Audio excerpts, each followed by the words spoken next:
عام انسانوں سے ممتاز رکھنے کی کوشش کرے گا کہ میں 10 بندوں میں ذرا نمایاں نظر آؤں، میں ذرا اونچا نظر آؤں، تو اللہ تعالیٰ کو انسان کی یہ پوزیشن بالکل پسند نہیں ہے۔ اس ٹائم میں شاید وہ لوگوں کے نزدیک تو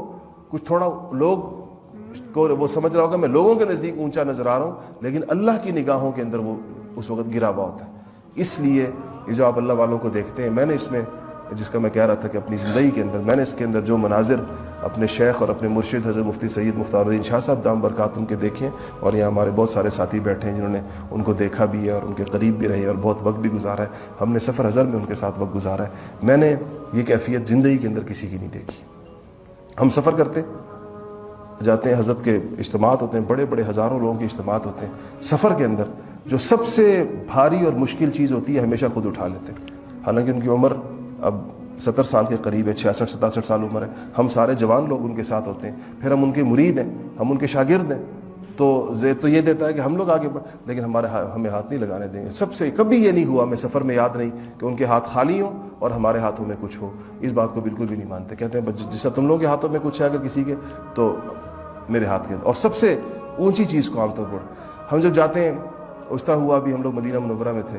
تو ایک مکہ مکرمہ کے اندر تو ایک بہت بڑے بزرگ تھے، حضرت مولانا عبدالحفیظ مکی صاحب رحمۃ اللہ علیہ، ان کا انتقال ہوا 1 سال پہلے، تو حضرت نے فرمایا کہ ہم ان کی تعزیت کے لیے جائیں گے۔ تو ان کے صاحبزادوں کو پتہ چلا،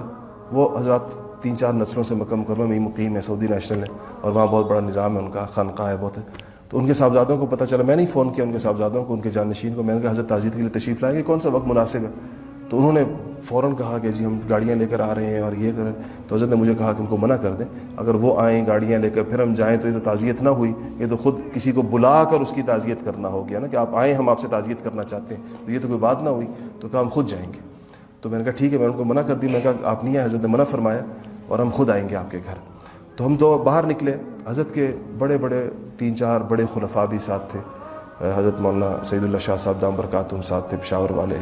اور حضرت مولانا عبدالغفار صاحب ہمارے جامع فریدیہ والے ساتھ تھے، اس طرح کچھ اور لوگ بھی تھے۔ تو ہم نے ایک ٹیکسی روکی تو وہ آپ نے دیکھا ہوگا وہاں خاص قسم کی ٹیکسیاں ہوتی ہیں جس میں ایک تو پیچھے کی سیٹ ہوتی ہے نا، ایک اس سے پیچھے بھی 2 بندوں کی بیٹھنے کی جگہ ہوتی ہے، ایک سیٹ آپ پیچھے گرائیں اور اس سے پیچھے چلے جائیں، جو سب سے بے آرام جگہ ہوتی ہے، وہ سامان کے لیے بھی ہوتی ہے اور انسان بھی بیٹھ جاتے ہیں اس میں کبھی کبھار۔ تو جیسے ہی ہم نے گاڑی روکی، حضرت نے ایک دم دروازہ کھولا، سیٹ گرائی اور جا کر سب سے پیچھے بیٹھ گئے۔ اب میں کھڑے کا کھڑا رہ گیا، مجھے ایک تو اس پر نہیں شرم آ رہی تھی کہ وہاں کیوں چلے گئے، میں نے کہا جہاں ہم جائیں گے وہ لوگ جب آگے کھڑے ہوئے ہوں گے استقبال کے لیے، وہ کہیں گے یہ کیسے بدبخت مرید اس شیخ کے ساتھ ہیں کہ خود آگے بیٹھے ہوئے ہیں اور شیخ کو ڈگی میں بٹھایا ہوا ہے ان لوگوں نے۔ مجھے اس پہ شرم آ رہی تھی بہت زیادہ، تو میں نے کہا